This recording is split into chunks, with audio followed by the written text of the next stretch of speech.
एक बार एक वैज्ञानिक ने एक टिड्डे को पकड़ा और उसे अपनी आवाज पर छलांग लगाना सिखाया। वैज्ञानिक टिड्डे से कहता, कूदो।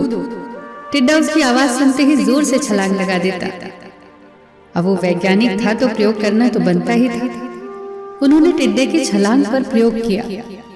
वैज्ञानिक ने उसकी एक टांग तोड़ दी और फिर बोला, कूदो। अब टिड्डे की छलांग की दूरी कम हो गई। वैज्ञानिक ने उसकी दूसरी टांग तोड़ दी और फिर बोला, कूदो। टिड्डे की छलांग और कम हो गई। अब तोड़ी गई उसकी तीसरी टांग।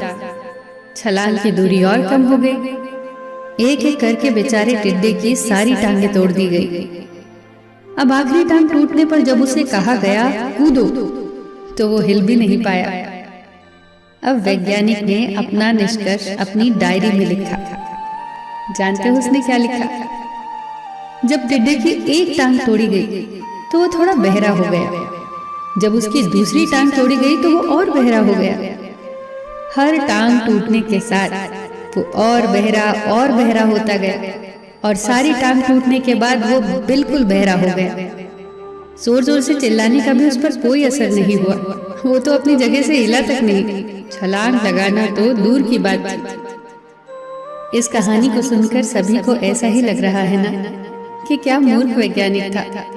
इतनी सीधी सी बात उसे समझ नहीं आई। क्या कुछ लोग ये भी सोच रहे होंगे कि ये तो किसी बच्चे को भी पता है कि टिड्डे की छलांग उसकी टांग टूटने की वजह से कम होती जा रही थी, ना कि वो बहरा हो गया था।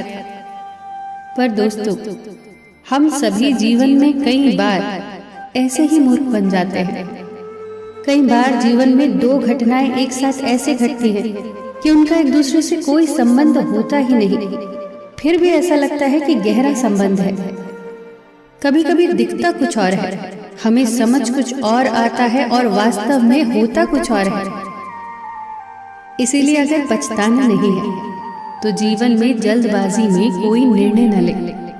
हमेशा समझबूझ का इस्तेमाल करें, सावधानी बरतें, नतीजे सोच विचार कर ही निकालें।